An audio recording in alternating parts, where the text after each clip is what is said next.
और वहां भगवान ने कहा है कि मैं आपके घर आऊंगा काका जी, मैं ये खोवे के लड्डू लेकर आया हूँ, माखन मिश्री लेकर आए, तुम पातल में परोसो। और गेट पर चौका पूरो गोबर का, भगवान आते ही होंगे। विदुरानी बोली आते ही होंगे कि आ गए? विदुर जी बोले आ गए। बोले हाँ। बोले कहाँ है? बोले अंदर है। अंदर जाकर जब विदुर जी ने देखा तो भगवान छिलके खा रहे। भगवान विदुरानी से बोले तूने घर की लाज गंवा दी, भगवान को छिलके खिला रही है, भगवान को छिलके खिला दी। भगवान ने देखा कि इतनी देर से हम छिलके खाए जा रहे हैं। भगवान बोले हमने नहीं देखा कि हम इतनी देर से छिलके खा रहे। अब देखा भगवान। विदुर जी बोले मैं आपके लिए माखन मिश्री खोवे के लड्डू लेकर आया हूँ, आप खाओ। आधा लड्डू तो भगवान ने खाया और विदुर जी से कहा काका जी इधर आओ जरा। विदुर जी को बुलाकर के कान में कहा कि जो स्वाद उस छिलके में था ना वो इस लड्डू में नहीं है, क्योंकि ये लड्डू खिला करके तो आप व्यक्तित्वता निभा रहे हैं कि भगवान हमारे घर आए इसलिए लड्डू खिलाओ, लेकिन जिस प्रेम से काकी साहब ने खिलाया, काकी ने छिलका खिलाया, वो इस लड्डू से ज्यादा मीठा लगा। भगवान को धन दौलत कपड़े आपने क्या पहना इससे कोई मतलब नहीं है, आप कितने लाख कमाते इससे कोई मतलब नहीं है, केवल भाव का भूखा है। भाव का भूखा हूँ मैं, बस भाव ही एक सार है, भाव से मुझको भजे तो भव से बेड़ा पार है। अन्न धन और वस्त्र भूषण कुछ न मुझको चाहिए, आप हो जाए मेरा बस यही मेरा सत्कार है।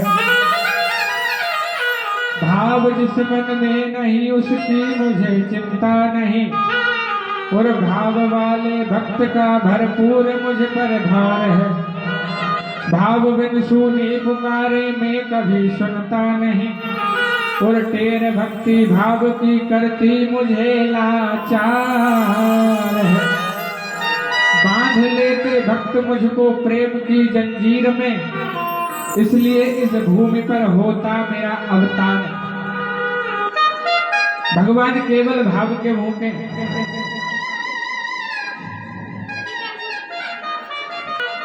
केवल भाव के भूखे। एक व्यक्ति दिन भर बस खाता था, वो कहता था दाने दाने पे लिखा है खाने वाले का, केवल खाता था और कुछ नहीं करता था। घर वालों ने उसे घर से निकाल दी। तो एक संत की मंडली जा रही थी, तो ये व्यक्ति संत के पास पहुंच गया और संत के पास जाकर के बोला ये पालकी कहाँ जा रहे हैं आप लोग इतने सारे? बोले हम स्नान करने जा रहे हैं। बोले हमें भी अपने साथ रख लो। तो क्या करना होगा? बोले कुछ नहीं, भगवान का भजन करो और खूब खाओ। अब इसने उसी गुरुजी से दीक्षा ले ली और उन्हीं के आश्रम में रहने लगा। अब ये बस खाता था। अब बोले यहाँ कुछ नहीं करना, केवल तपस्या करना है, भगवान का नाम जपना है और खाना है। अब जब संत लोग सब तपस्या में बैठे तो ये आंख बंद कर ले और एक आंख खोल के इधर देखे, एक आंख खोल के इधर देखे।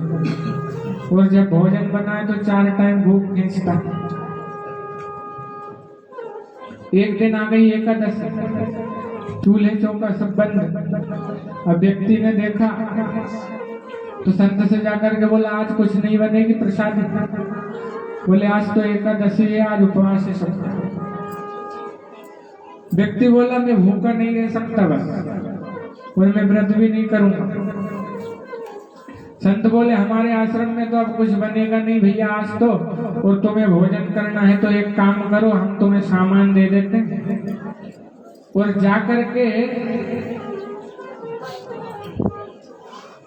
वन में जाकर के वृक्ष के नीचे भोजन बनाओ और करो। सब सामान दे दिए और सामान ले जाकर के जब जाने लगा तो संत ने कहा सुनो भगवान को भोग जरूर लगाना। अभी ये गया, जब गया भोजन बनाया इसने और पुकार रहा है भगवान को, अरे राजा राम आइए, सीता राम आइए, मेरे भोजन का भोग लगाइए। राजा राम आइए, प्रभु राम आइए, मेरे भोजन का भोग लगाइए। राजा राम आइए, प्रभु राम आइए, राजा राम आइए, प्रभु राम आइए, मेरे भोजन का भोग लगाइए, मेरे भोजन का भोग लगाइए। और जब भगवान को बुलाया, राजा राम आइए, सीता राम आइए, अब राम जी आ गए और लक्ष्मण जी दो आ गए। अब भक्त बोला बुलाया तो एक था लेकिन आ गए दो, लेकिन भोग तो लगाना। अब भोग लगाया तो दोनों ने प्रेम से पाया राम लक्ष्मण। अब ये जो व्यक्ति था ये भूखा रह गया। गुरु जी से जाकर के बोला अगली एकादशी पर डबल सामान देना। फिर से एकादशी आई तो अगली बार फिर डबल सामान लाए। भोजन बना के फिर से भगवान को पुकारा। तो सीता राम आई है, लक्ष्मण राम आई है, मेरे भोजन का भोग लगाइए। प्रभु राम आई है, लक्ष्मण राम आई है, मेरे भोजन का भोग लगाइए। ओ मेरे भोजन का भोग लगाइए, मेरे भोजन का भोग लगाइए। प्रभु राम आई है, लक्ष्मण राम आई है, मेरे भोजन का भोग लगाइए।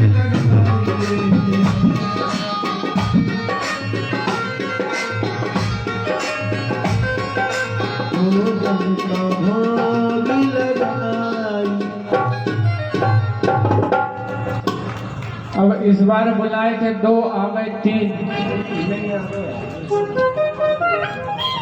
अब फिर से व्यक्ति भूखा रह गया। अगली एकादशी को उसने फिर मांगा, अब ट्रिपल सामान मांगा। उनने कहा पहले तीन आए थे, अपन चार का रख लो, एक अपन भी। अब गुरुजी ने सोचा ये हर एकादशी को सामान बढ़वा कर ले जाता, आज अपन चल के देखें तो ये करता क्या है। उसको सामान दे दिया। अब व्यक्ति ने सोचा अपन 3 बार से बना रहे हैं, एक बार एक आ गए, फिर 2 आ गए, फिर 3 आ गए। अब अपन ऐसा करो सामान रख दो, देख लें पहले कितने आ रहे, पहले देख लें कितने आ रहे, फिर अपन भोजन बनवाएंगे उनसे ही और अपन पाएंगे।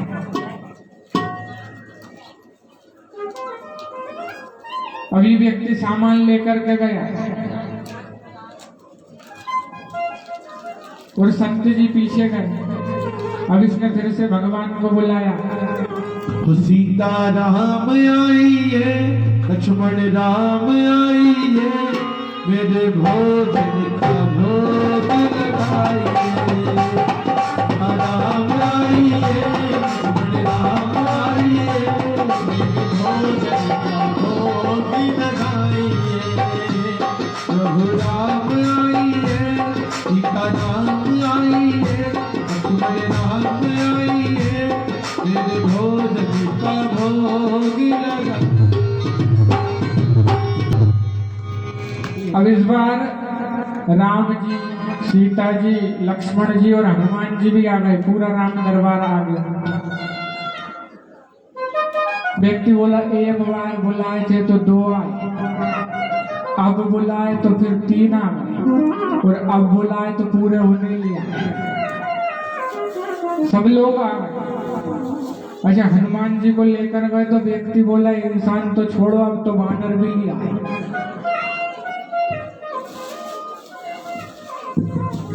भगवान बोले बन गए भोजन? बोले काय का भोजन? भोजन वो रखा सामान और वो रखा सब बर्तन, बनाओ और खाओ। अब देखिए सीता मैया बना रही है भोजन, सब लोग उनकी मदद कर रहे हैं, और व्यक्ति बैठा है एक पेड़ के नीचे। अब उसके गुरुजी आ गए। गुरुजी जब आए और व्यक्ति बैठा है नीचे, तो गुरुजी को सामान दिख रहा है और वो व्यक्ति दिख रहा है। गुरुजी ने चेले से पूछा को भैया तू तो यहाँ बैठा, सामान वहां रखा? बोले इतने सारे बना तो रहे, वो सीता मैया बना रही भोजन। बोले मुझे तो दिख ही नहीं रहे। बोले मुझे तो दिख रहा है। बोलिए सीता मैया भोजन बना रही है, राम जी पा रहा है। गुरुजी बोले धन्य है, मैं इतने साल से भगवान की तपस्या कर रहा हूँ, इतने साल से भगवान के चरणों में मेरी प्रीति है, मुझे भगवान के दर्शन नहीं हुए, और तूने केवल भाव से भगवान को बुलाया भोग लगाने के लिए, और तूने भगवान के दर्शन कर लिए। भाव देखिए भक्त का। गुरुजी ने कहा भोजन करने से पहले भगवान को भोग लगाना, और उसने भाव से भगवान को बुलाया तो भगवान आए। ये भाव की बात है।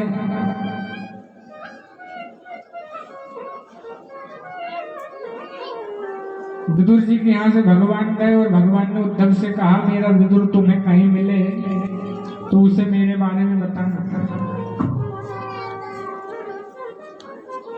संयोग से वृंदावन में उद्धव जी को मिल गए विदुर जी। विदुर जी ने उद्धव जी से पूछा भगवान कहाँ गए? बोले वो युद्ध चल रहा था, उसका क्या हुआ? बोले युद्ध भी हो गया, भगवान भी लीला संवरण कर कर परम धाम को चले गए।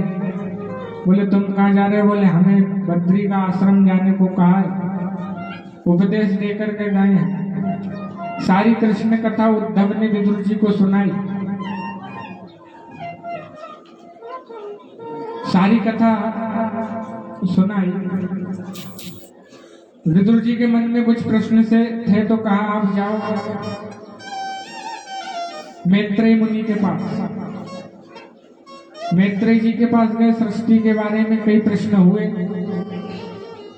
नारायण की नाभि से कमल, कमल में ब्रह्मा,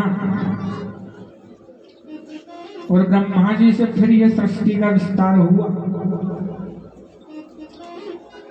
ब्रह्मा जी जब कमल की नाल में आए तो उन्हें एक बार इधर देखा, बोले हमें किसने जन्म दिया? जब चारों दिशाओं में देखा तो 4 मुख हो गए।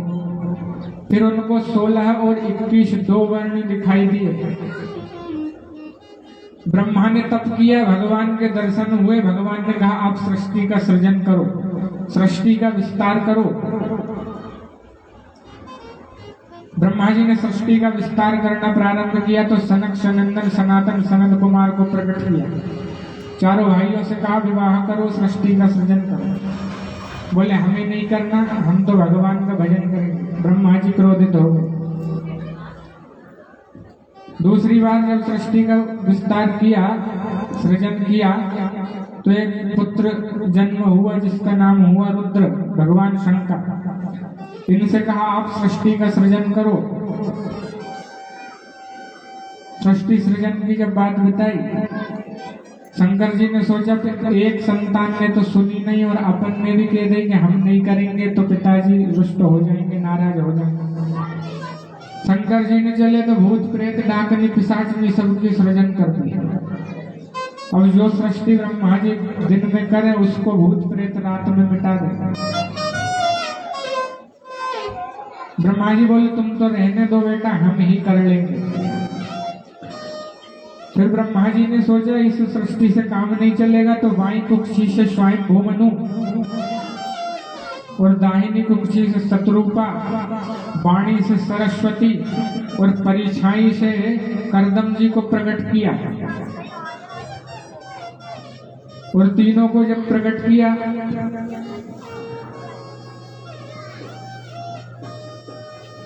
तो मनु शत्रुपा का विवाह हुआ और वहीं से मैथुन सृष्टि शुरू हुई। उनकी 3 कन्याएं और 2 पुत्र हुए, आकुति, देवहूति, प्रसूति और प्रियव्रत और उत्तानपाद। परिछाई से जो पुत्र हुए करदम, उनसे भगवान ने कहा आप विवाह करो।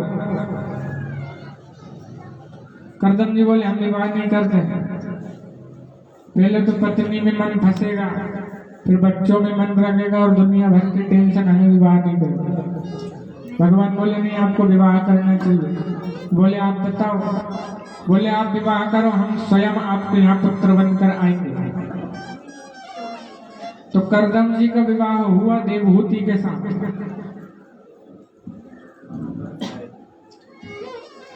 विवाह हुआ।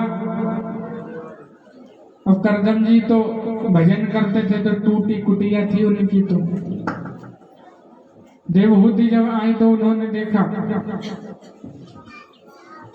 उन्होंने सोचा इनके पास साधन नहीं है लेकिन साधना है। खूब तप किया करदम जी ने, देवहूति ने बड़ी सेवा की। एक दिन देवहूति को बुलाया और कहा आप सोचते होंगे, तुम सोचती होगी कहाँ मेरा ये बाबा से विवाह हो गया।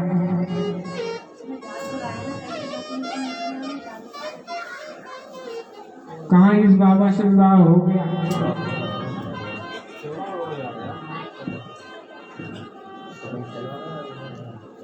कामुक विमान बनाया करदम जी ने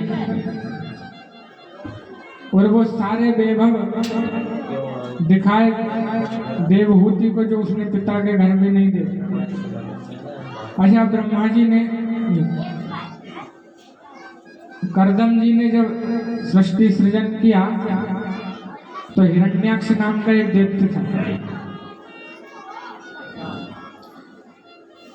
उसने क्या किया कि पृथ्वी को ही समुद्र में ले गया।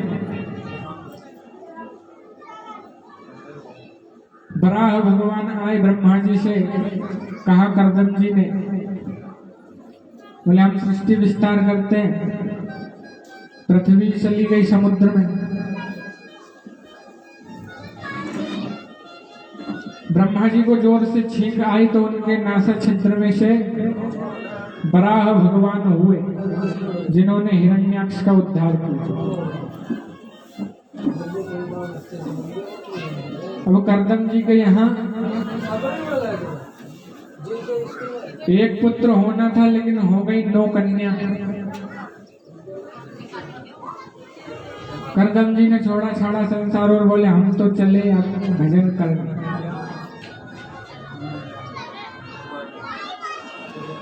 देवहूति बोली ये 9 कन्याओं का विवाह कौन करेगा। और वैसे भी आपने जब विवाह किया था तो कहा था कि एक पुत्र होगा तब गृहस्थ आश्रम का त्याग करेंगे।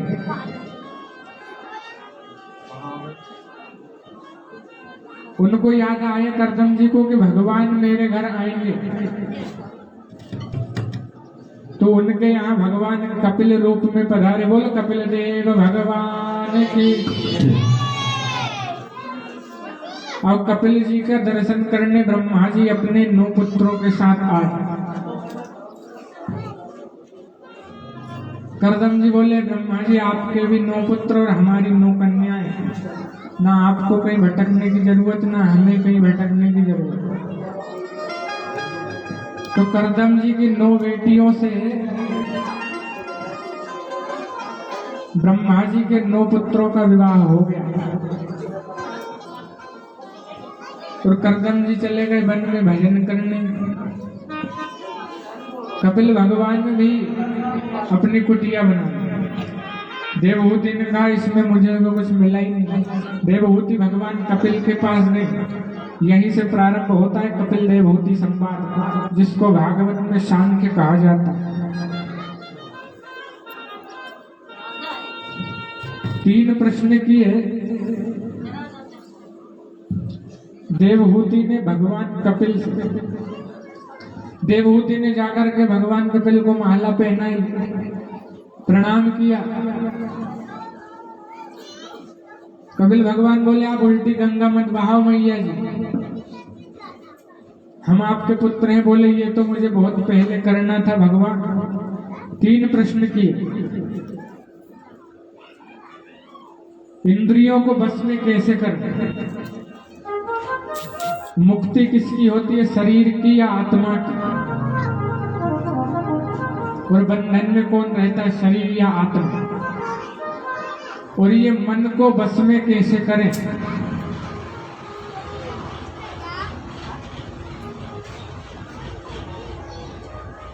भगवान कपिल बोले इंद्रियों को वश में करने का केवल एक ही तरीका है, वो है संयम। देखना इंद्रियों के न घोड़े भगे, इनमें हरदम ये संयम के कोड़े लगे। और अपने रथ को समारग लगाते चलो, कृष्ण गोविंद गोपाल गाते चलो। बोले ये जो इंद्रियां है ना, 5 ज्ञान इंद्रियां, 5 कर्म इंद्रियां, ये जो है 10 घोड़े हैं।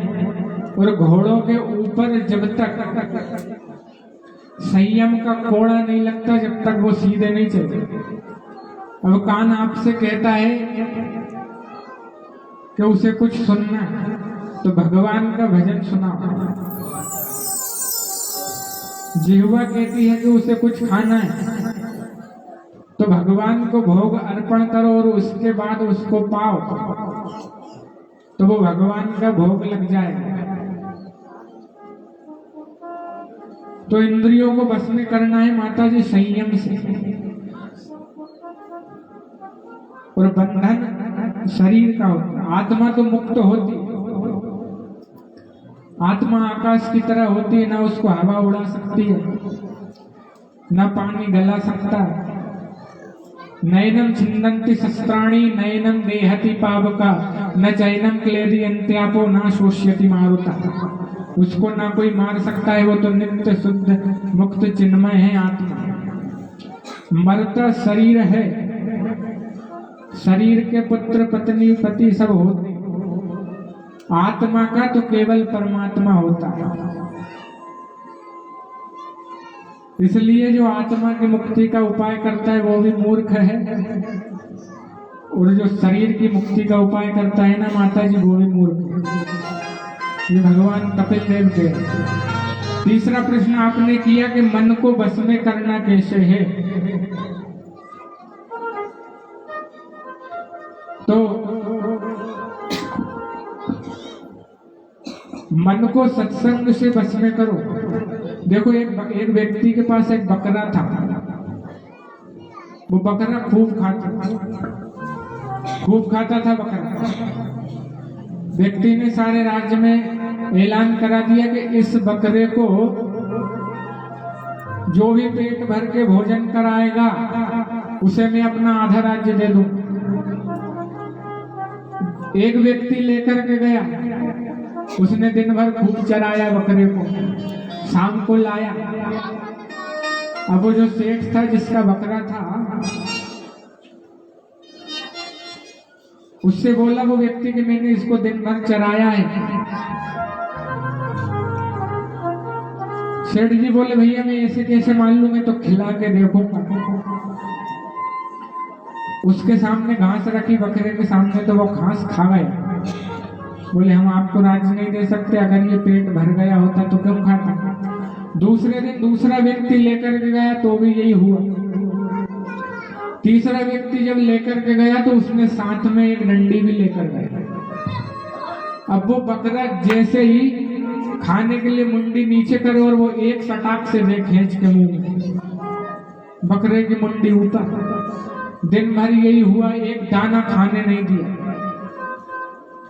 लेकर के जब सेठ के पास आया, बोले खिलाया है, बोले हाँ पेट भर के, बोले हाँ पेट भर के खाया, खिला के देख लो आप। उसने घास मंगाया, उसका थाल सामने रख दिया बकरे के, और व्यक्ति जाकर के डंडा लेके ऐसे खड़ा हो गया। बकरे की मजाल नहीं हुई कि उसने घास में मुंडी डाला। बोले मैं अपना आधा राज्य आपको दे दूंगा, मेरा बकरे ने आज फुल भोजन किया, जबकि एक अन्न का दाना नहीं खाने दिया। ये बकरा कौन है? ये हमारा मन है। इसको जितना दोगे उतना ही इसके लिए कम है। इसलिए सत्संग रूपी डंडा मारते चलो। इसमें मन को भगवान में लगाओ, सत्संग में लगाओ। आजकल माताएं बहनों का मन टीवी देखने में बहुत लगता है। भजन करने की कह दो तो पुत्र की शादी करना अभी तो महाराज। अच्छा, सास बहू के झगड़े अगर सीखना हो ना तो गोपी बहू वाला नाटक देखा कर, और उससे भी वो जीटीवी पे एक आता। मैं 8वीं क्लास में था जब से वो नाटक देख रहा। वो उधर से जाके उसकी चुगली कर दे, वो कोई रणनीति बनाए तो इनको पता चल जाए। अब ये जो कर रहे वो 8वीं में था जब से देख रहा हूँ, सेकंड ईयर में आ गया, अभी तक वो पकड़ा ही नहीं। पूरे आपको कुछ ठीक ना हो वो ही नाटक देख लो। भजन में मन नहीं लगता तो ये मन को लगाओ कहाँ? सत्संग में। हो राम भजन माँ को नीराजी, हो राम भजन में नहीं राजी तो करिया माजी। राम भजन में नहीं राजी तो करिया माजी। राम भजन में नहीं राजी तो करिया माजी। जी तो करिया माजी, हाँ जी तो करिया माजी। जी तो करिया माजी, हाँ जी तो करिया माजी। जी तो करिया माजी, हाँ जी तो करिया माजी। जी तो करिया माजी, हाँ जी तो करिया माजी।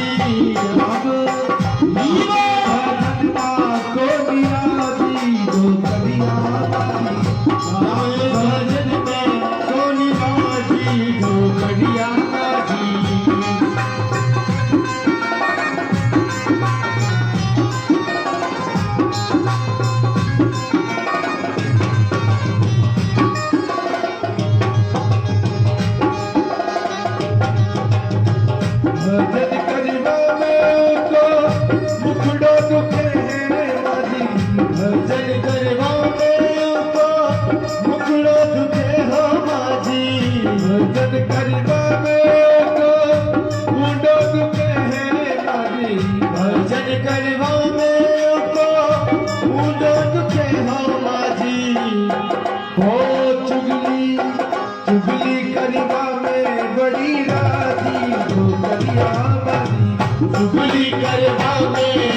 राजी तो बढ़िया माजी। चुगली करवा में बड़ी राजी तो बढ़िया माजी। धोती तो करिया माजी, हाजी तो करिया माजी। धोती तो करिया माजी, हाजी तो करिया माजी। हो राम भजन नहीं राजी तो करिया माजी। राम भजन में नहीं राजी तो करिया माजी।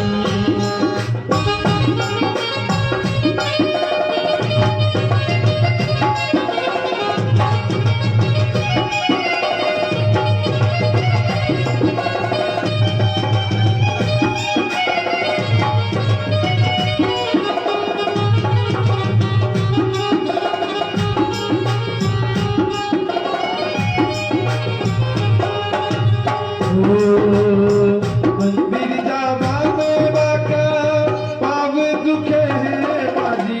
मंदिर जावा में उका पाव दुखे हो बाजी। मंदिर जावा में उका पाव दुखे है बाजी। मंदिर जावा में उका पाव दुखे हो बाजी। हो घर घरे घर घरे ओलग में बड़ी राजी दो करिया माजी। हरि हर गोवा में बड़ी राजी दो करिया माजी। हो जी तो करिया माजी, हो जी तो करिया माजी। हो जी तो करिया माजी, हाँ जी तो करिया माजी। राम राम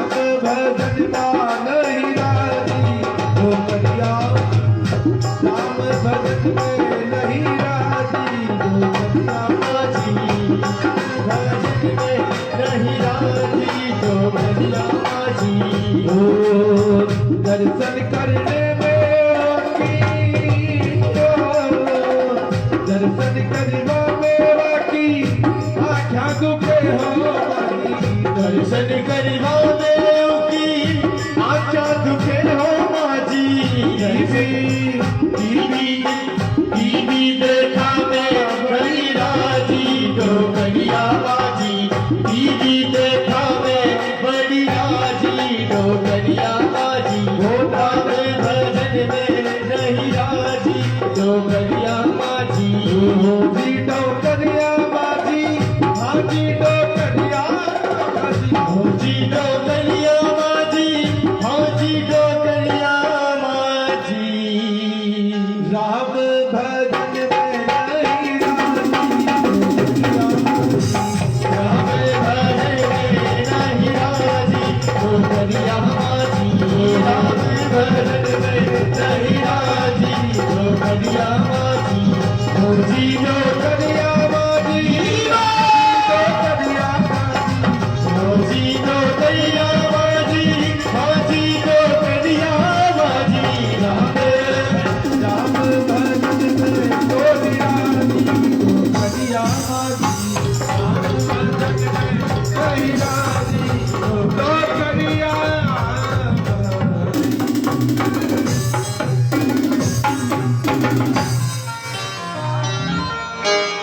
बाल कृष्ण लाल की जय हो। राधे राधे। तो मन को बस में करना है सत्संग से। कपिल देव बहुत संवाद विस्तार से है। उपदेश किया भगवान कपिल ने माता देवहूति को, और सुनते सुनते माता देवहूति सिद्धिदा नाम की नदी बन गई और बहने लगी। और भगवान कपिल भी गंगा सागर में जाकर के बस गए और आज भी वही। इसलिए सारे तीर्थ बार बार गंगा सागर एक बार। और देवहूति की वंश तो चला नहीं, एक पुत्र था कपिल, वो भी वैरागी हो गया। देवहूति की एक बहन थी आकुति, जिनका विवाह हुआ रुचि प्रजापति के साथ, और इनके घर भगवान यज्ञ नारायण बन करके आए अपनी पत्नी दक्षिणा देवी के साथ। बोले यज्ञ भगवान की जय। छोटी देवहूति की छोटी बहन थी प्रसूति, जिनका विवाह दक्ष प्रजापति के साथ हुआ।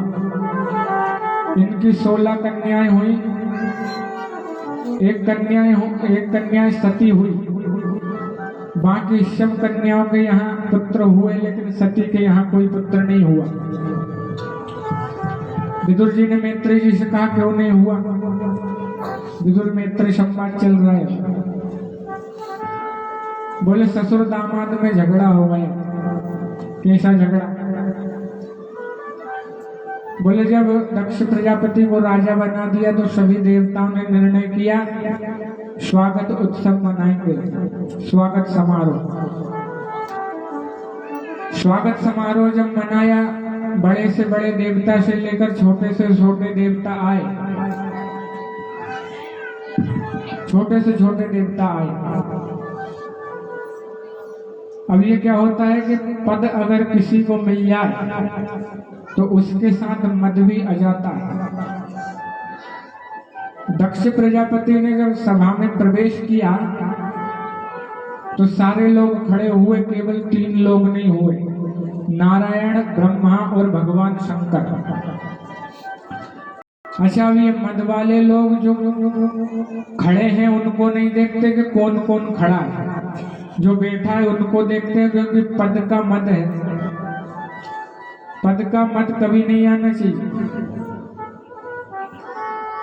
अब जब इन्होंने देखा कि नारायण जी बैठे तो सोचा ये तो बड़े हैं, अपन से दादाजी हैं, चलो कोई बात नहीं। ब्रह्मा जी भी बैठे थे, अब वो तो पिताजी हैं। लेकिन जब शंकर भगवान को देखा कि ये भी बैठे तो माथा खराब हो गया। ये तो हमारे दामाद है, ये कैसे बैठे, इनको तो खड़ा होना चाहिए। मैंने प्रवेश किया सभा में तो। अब पहले मंत्री जी के जो साथ वाले होते हैं ना वो बोलते हैं, उसके बाद मंत्री जी बोलते हैं। अब दक्ष प्रजापति के साथ वाले जो पहले नहीं बोले, जाकर के प्रजापति दक्ष स्वयं बोलने लगे। बोले मैं पद का मद नहीं करता, लेकिन एक राजा जब सभा में प्रवेश करे तो उसका सम्मान होना चाहिए ना। मैं सम्मान का भूखा नहीं हूं, लेकिन एक प्रतिष्ठा होती है। सभी लोगों में कानाफूसी होने लगी, क्या हो गया, कौन खड़ा? अरे बोले ये महादेव शंकर, ये खड़ा ही नहीं हुए, हम आए। और खड़ा होगा भी कहां से? भूत प्रेत को साथ रखते, चिता की भस्म रमाते, संस्कार है। हर गुण भोले बाबा के जो थे सब पर दोष लगाया प्रजापति दक्ष, लेकिन धन्य है मेरे भोलेनाथ कुछ बोले नहीं। भोलेनाथ के साथ नंदीश्वर भी थे। नंदीश्वर ने कहा ये महादेव कुछ बोल क्यों नहीं रहे, ये समर्थ हैं फिर भी कुछ बोल क्यों नहीं? नंदीश्वर बोला शंकर भगवान से कि आपसे नहीं संभल रहे हो तो हम मुंह बंद करा दें अभी। बोले नहीं नहीं भैया, ये तो ससुर दामाद का मामला, हम तो ससुराल की गाली सुन रहे हैं। लोग समझी समझन सुनते हैं, लेकिन हम ससुर दामाद नहीं सुन रहे। अब ससुराल का मामला था तो नंदीश्वर भी बैठ गए। लेकिन दक्ष प्रजापति का क्रोध शांत नहीं हुआ। अच्छा, अब हम किसी व्यक्ति से कुछ बोल रहे हैं, अब वो व्यक्ति ध्यान ही नहीं दे तो और क्रोध आता। अब भोले बाबा सुनते जा रहे हैं लेकिन ध्यान दे ही नहीं रहे। भोले बाबा खड़े इसलिए नहीं हुए क्योंकि राम जी का नाम चल रहा था मन में, आंख बंद थी, उन्होंने ध्यान नहीं दिया कि ससुर जी आ गए। अब हर दोष पे, हर गुण पर दोष लगाया दक्ष प्रजापति ने, और अंत में तो श्राप दे दिया, जा तुझे श्राप देता हूं, आज से किसी भी अनुष्ठान यज्ञ में तेरा कोई भाग नहीं होगा। अब दक्ष प्रजापति ने श्राप दिया शंकर जी को। शंकर जी को श्राप दिया तो नंदीश्वर चुपचाप बैठा, लेकिन जैसे ही श्राप दिया तो वो खड़ा हो गया। मैं बहुत देर से सुन रहा हूं, आप पद के मद में भोलेनाथ की वो भूल गए, क्या कह रहे हैं आप जब से, और आपने भोलेनाथ को श्राप दिया, मैं आपको श्राप देता हूं। दक्ष प्रजापति तुम्हें बकरे का मुंह लग जाए। अब नंदीश्वर ने श्राप दे दिया दक्ष प्रजापति को। अब दक्ष के पक्ष में भृगु जी खड़े हो गए। भृगु जी बोले ससुर दामाद के झगड़े में तुम बीच में क्यों आ रहे हो, तुम बीच में क्यों आ रहे हो? और तुमने दक्ष को श्राप दिया, हम तुम्हें श्राप देते हैं शिव के सारे गण पाखंडी हो जाए। अब वहां जितने शिवगण खड़े थे सब खड़े हो गए, जितने भी बेटे थे सब खड़े हो गए। बोले शिवगण को श्राप क्यों दिया? सारे शिवगण बोले भृगु जी आप जैसे बड़ुक ब्राह्मण सब भिखमंगा हो जाए, हम श्राप तुम्हें दे। अब ये स्वागत समारोह श्राप समारोह बन गया। स्वागत समारोह श्राप समारोह बन गया। श्राप समारोह बन गया। अब शंकर जी बोले ये सब गड़बड़ी अपनी है, अपन ने आग लगाई, अगर अपन खड़े हो जाते तो ये होता ही नहीं। सारे शिवगणों को शांत किया शंकर जी ने और कैलाश को चले गए। शांताकारं शिखर सेन, मामला शांत हुआ। अब इधर क्या हुआ, मामला तो शांत हो गया, लेकिन दक्ष प्रजापति का क्रोध शांत नहीं हुआ। दक्ष प्रजापति का क्रोध शांत नहीं हुआ। उसने शिव जी को छोटा दिखाने के लिए, नीचा दिखाने के लिए बहुत बड़ा यज्ञ किया, और यज्ञ में छोटे से छोटे देवता से लेकर के बड़े से बड़े देवता बुलाए, लेकिन शंकर जी को कोई आमंत्रण नहीं दिया।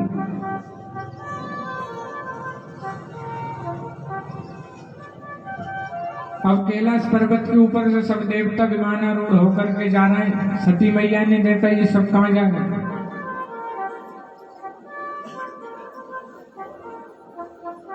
तो कुछ देवांगनाएं सती माता के पास से निकली, और पास से निकली तो उन्होंने पूछ लिया आप कहां जा रही हो? आप जा कहाँ गए? बोले तुम्हें नहीं पता, तुम्हारे पिताजी ने इतना बड़ा यज्ञ किया। अब सती जी अगर कह दे कि मुझे नहीं बुलाया तो मामला गड़बड़ हो जाए।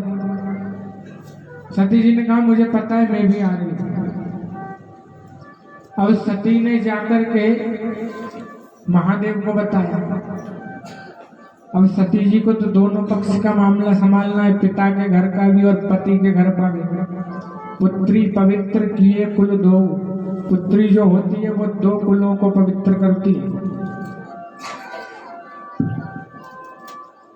जाकर के महादेव से कहा आपके ससुर जी ने बहुत बड़ा यज्ञ रखा है, आप जानेंगे?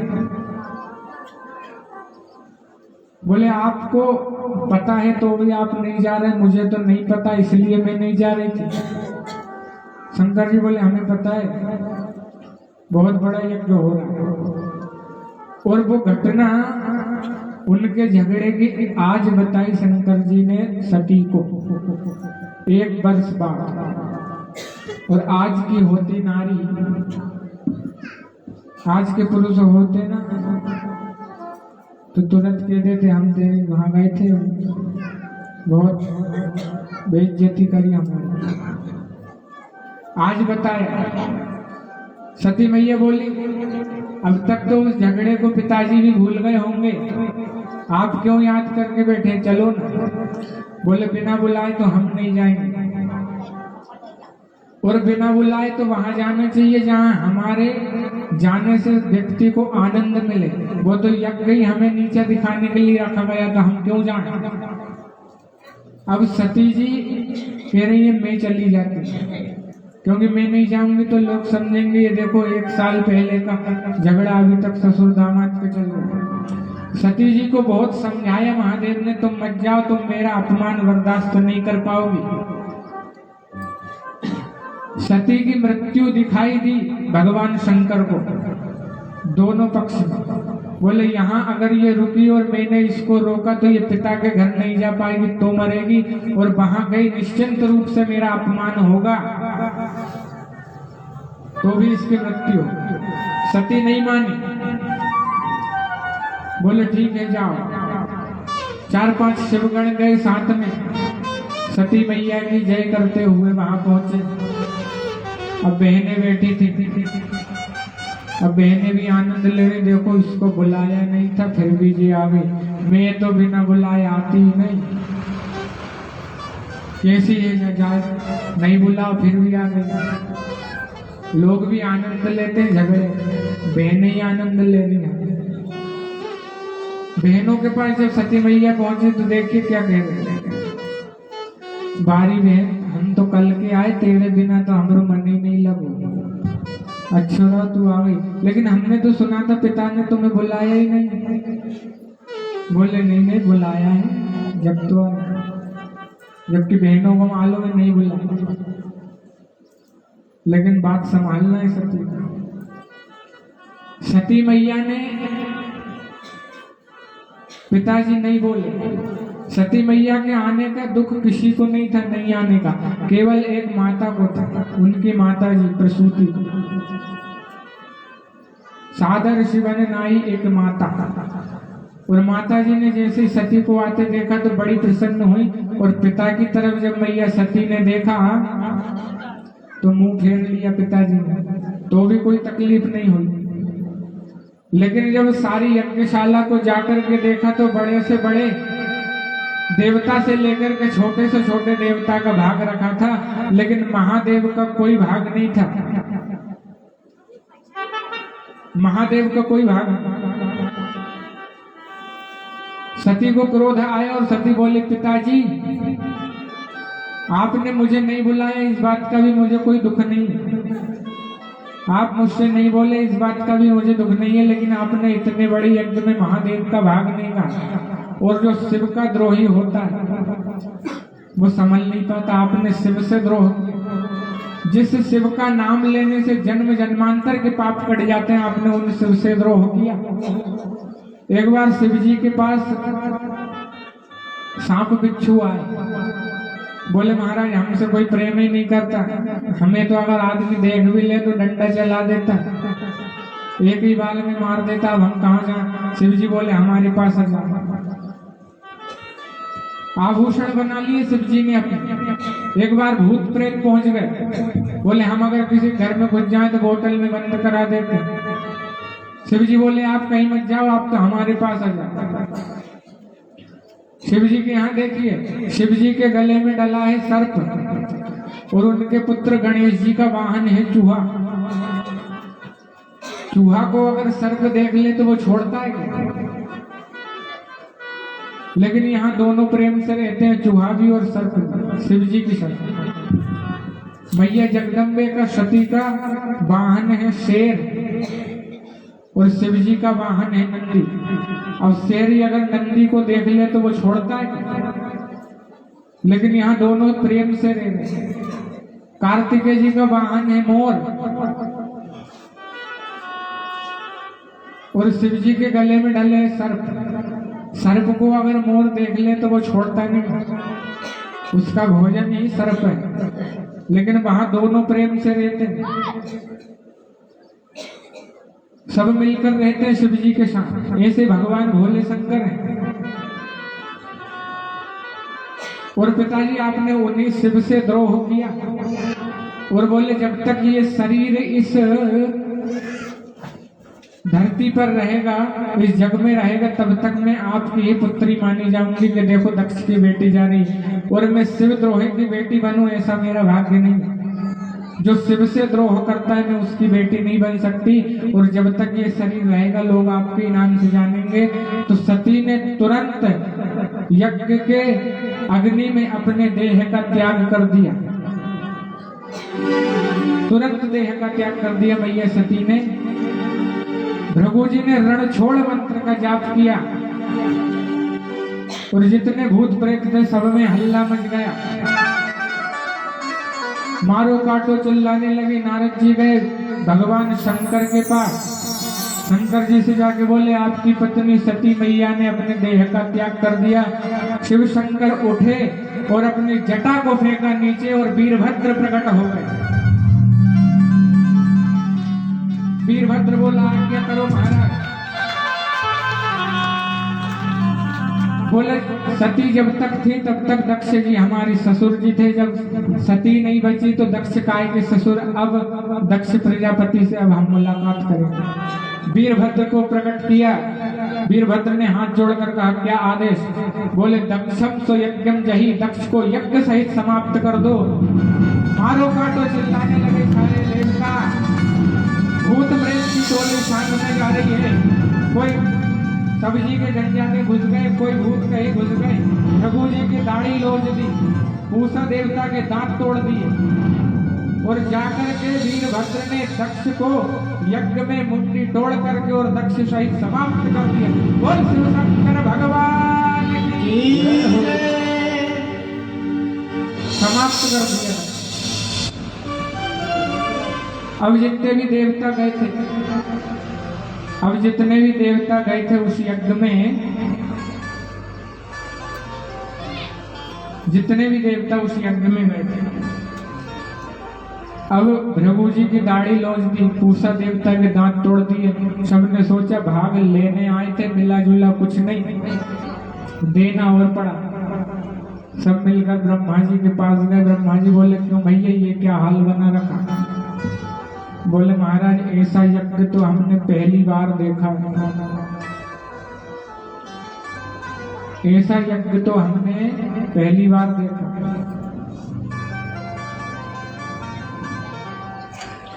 जहां भाग लेना था लेकिन मिला जुला कुछ नहीं, देकर हो रहा है। ब्रह्मा जी बोले बिना विचारे जो करे सो पाछे पछताए। बिना विचार के यदि कोई काम करोगे तो पछताना तो पड़ेगा। बोले अब वो हो गया वो ठीक है, लेकिन ये हमारे भाग वापस तो दिलवा दो। बोले चलो महादेव की शरण में माफी मांग लेना, माफी मांग लेना महादेव से। गए तो ब्रह्मा जी को बढ़िया प्रणाम किया। भोले बाबा ने सारे जिनके भाग गए थे भृगु जी से कहा तुम्हारी दाढ़ी तुम्हें बकरे की दाढ़ी लग जाएगी। पूषा देवता से कहा तुम तो सतुआ घोल घोल के पियो, दांत की जरूरत है। जितने के भाग गए थे महादेव ने सबके भाग उनको दिए। अंत में देवता बोले अब चलो वो यज्ञ को भी तो पूरा कर दो। बोले हम यज्ञ में जाके क्या करेंगे, हमारा तो भाग ही नहीं है यज्ञ में। बोले नहीं, आज से हमने निश्चित कर लिया हर यज्ञ में आपका भाग होगा। महादेव गए, बोले बुलाओ यजमान। बोले महाराज यजमान का धड़ तो है मगर मुंडी नहीं। तो बकरे का मुंह लगाया दक्ष प्रजापति को और जीवन दान को। अच्छा, उस समय में 2 ऑपरेशन शंकर जी ने किए थे, जो ऑपरेशन कोई डॉक्टर नहीं कर सकता। गणेश जी को लगाया था हाथी का सिर, तो दक्ष प्रजापति को लगाया बकरे का सिर। खतरनाक ऑपरेशन उस समय शंकर जी ने किए थे 2। यज्ञ को पूरा किया बकरे का मुंह लगा करके। अब भोलेनाथ की शरण में आ गए दक्ष प्रजापति। भोलेनाथ की शरण में दक्ष प्रजापति आ गए। अब वो स्तुति कर रहे हैं तो बम बम निकल रहा है, क्योंकि बकरे का मुंह लगा, इसलिए शंकर जी की पूजा में बम बम बोला जाता है। और शंकर जी को हंसी आ रही है, हमारे ससुर जी बम बम कर रहे हैं। स्तुति की, यज्ञ हुआ। इधर नारायण भगवान आए शंकर जी के पास। बोले जो सती दक्ष की पुत्री जिन्होंने पिता के यज्ञ में शरीर का त्याग किया था, वही अब पर्वतराज हिमालय की बेटी बनकर, पार्वती बनकर के आपको पाने के लिए तपस्या कर रहे थे। तो आप उनसे विवाह करो। क्योंकि जब सती मैया ने देह का त्याग किया था तब उन्होंने नारायण से वरदान मांगा, जन्म जन्म सती मरत हर सन बरु मांगा, जन्म जन्म शिव पद अनुराग। जितने भी जन्म हो उस जन्म में शिव जी ही मुझे पति के रूप में मिले, इसलिए आप चलो और भोले बाबा से विवाह करो।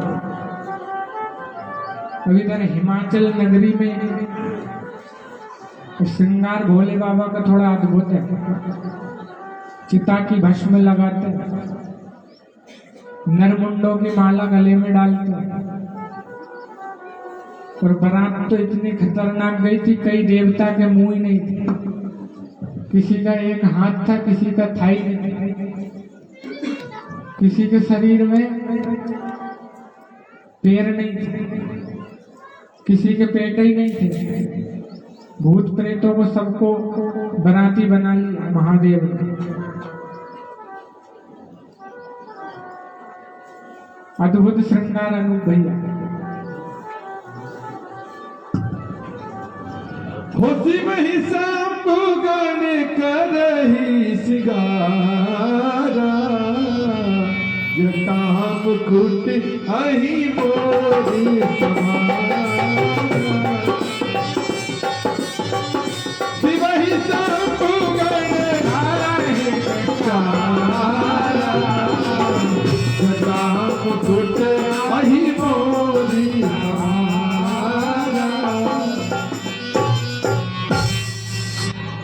शिव जी का श्रृंगार हो रहा है। शिव ही शंभु गण करहि श्रृंगारा, जटा मुकुट अरुमौलि सभारा।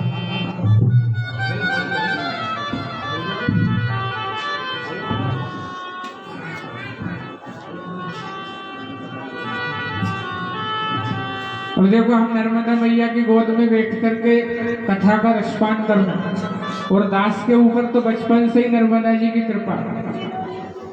देखो, मैं करने कुछ और जा रहा था और आ कहाँ पर। जैसे भैया आर्गन बजा रहे हैं ना, तो मेरी इच्छा हुई कि मैं भी ऐसी कथावाचकों की सेवा करूं, ऐसे आर्गन बजा। तो मैं भर गर्मी में रेहटी से नसुल्लागंज बस से जाता था आर्गन सीखने। पिताजी ने साफ मना कर दिया, बोले तुम सीख तो लो लेकिन हम ऐसे कहीं नहीं भेजेंगे। कोरोना काल में ऐसी कृपा हुई, भाव जगा कि अब तो भागवत ही करूंगा। कुछ भी हो जाए। और ये कथा से पहले पिताजी ने खूब समझाया, बोले 4 घंटा बैठना कोई के बस की बात नहीं है। हमने कही वो तो सब बैठाएगी नर्मदा में, उसके तो दर्शन मात्र से पाप कट जाता। हिम्मत नहीं हारी। 8 दिन पहले डॉक्टर के इलाज करवा के आया, सर्दी हो गई, कई कैंसिल होने के चांस आए, मगर मैंने कि अब तो चाहे कहीं हो जाए, भागवत तो हो ही। वो करके माना। तो नर्मदा के तट पर बैठ करके हम कथा सुन रहे हैं और मेरे ऊपर इतनी कृपा मैया ने बचपन से की। तो 2 मिनट हम नर्मदा मैया का भजन को सुनेंगे, उसके बाद महादेव के भव्य विवाह महोत्सव को हम मनाएंगे। अरे गहरी नरब धार गहरो पानी, और देखी न जीव घबराय हो भैया, पारे लगा बिजो।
सतगुरु सच की नाम के बटिया, सतगुरु सच की नाम के बटिया, सतगुरु सच की नाम के बटिया, सतगुरु सच की नाम के बटिया, सतगुरु सच की नाम के बटिया, सतगुरु सुमिरन नाम आधार हो मैया, आगे लगा बिजो सुमिरन नाम आधार हो मैया, आगे लगा बिजो गहरी नरब दान गहरो पानी, गहरी नरब दान गहरो पानी, देखी न जीव घबराय हो मैया, आगे लगा बिजो, देखी न जीव घबराय हो मैया, आगे लगा बिजो।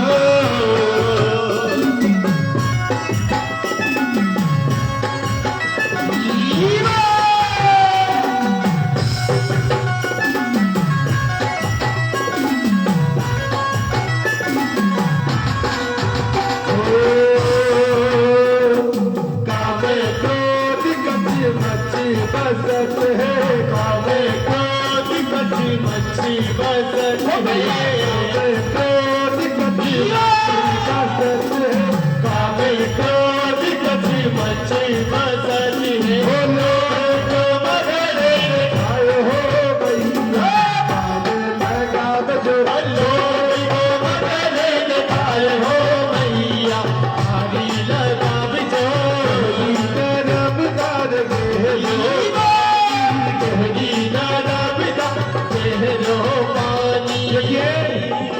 जो लोग नाच रहे हैं तो ठीक है, जो लोग बैठे हैं दोनों हाथों में ताली की सेवा देते हुए, ओ गहरी नरम दान गहरो पानी, गहरी नरम दान गहरो पानी, देखी ना जीव घबराए हो भैया, आगे लगा बजो, देखी ना जीव घबराए हो भैया, आगे लगा बजो।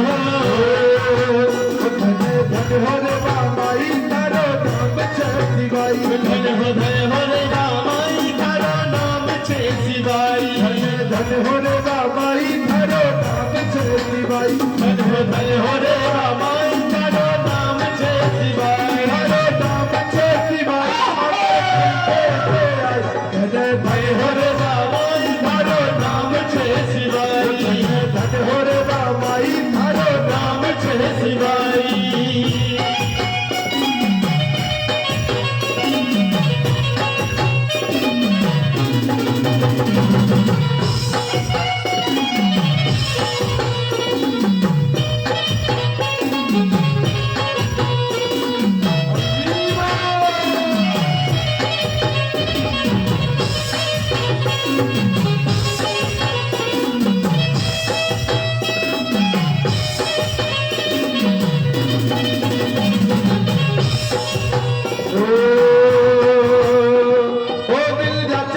सतपुड़ा दो तारा भाई विंध्याचल सतपुड़ा दो तारा भाई विंध्याचल सतपुड़ा दो तारा भाई विंध्याचल सतपुड़ा दो तारा भाई तारा भाई मैया दो तारा भाई तारा भाई मैया दो तारा भाई तारा भाई मैया दो तारा भाई तारा भाई मैया दो तारा भाई चल सूटा चित तो लाडली कबाई हरे भाई तारो नाम छे सिवाय जय हो रे भाई तारो नाम छे सिवाय रे नाम छे सिवाय अमर करते से आई जय हो रे भाई तारो नाम छे सिवाय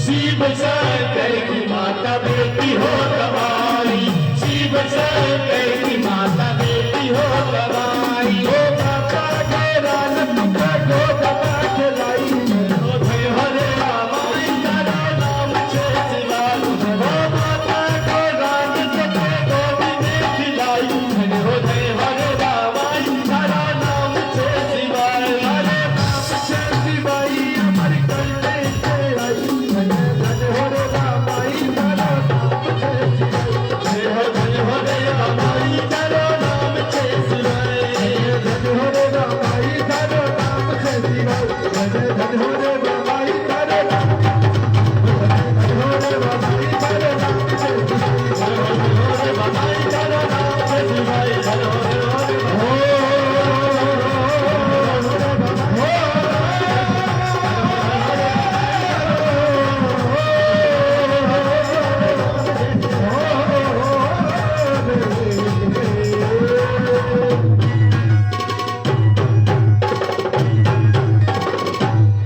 नर्मदा मैया की ऐसी नर्मदा मैया जो सब पर कृपा करती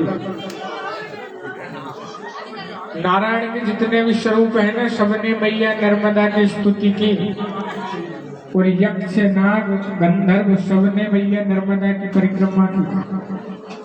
ऐसी माँ नर्मदा जो सब पर कृपा करती और उसको स्वच्छ बनाकर रखना है, हमें गंदगी नहीं करना मैया नर्मदा में, उसका विशेष ध्यान रखना है। वो शंकर जी का श्रृंगार हो रहा है, सज रहा है भोले बाबा।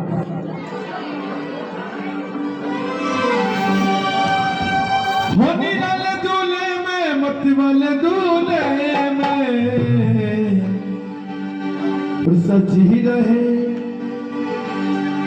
सजी रहे भोले बाबा निरल दूल्हे। होनी वाले दूल्हे में मत वाले दूल्हे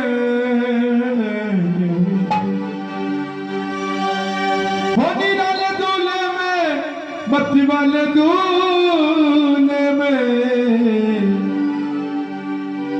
सजी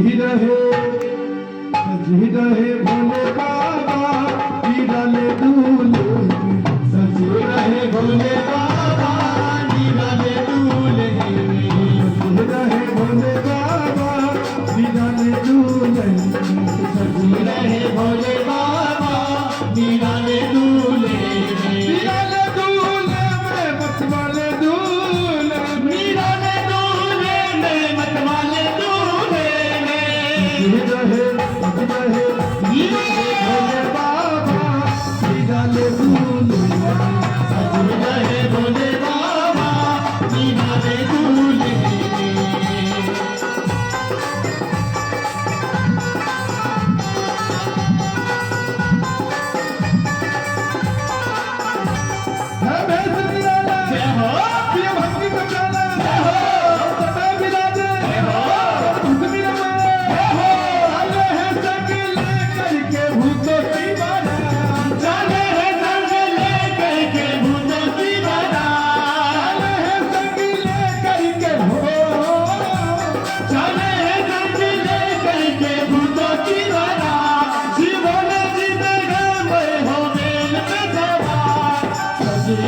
भोले बाबा निराले दूल्हे में सजी रहे भोले बाबा निराले दूल्हे में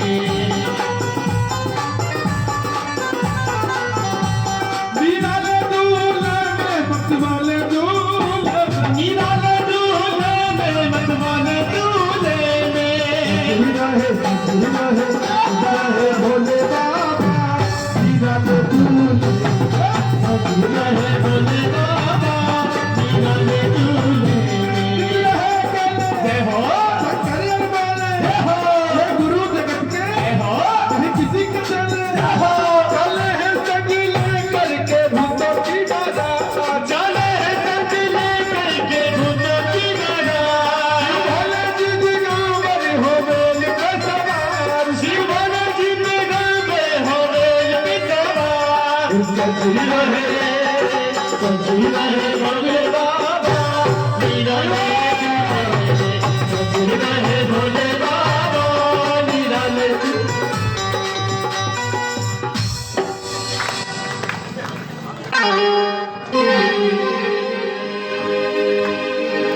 आइए भगवान के विवाह उत्सव में सभी लोग नाच कर झूमकर हाजिरी लगावे। बोले आई शिव जी की बरतिया हो हिमाचली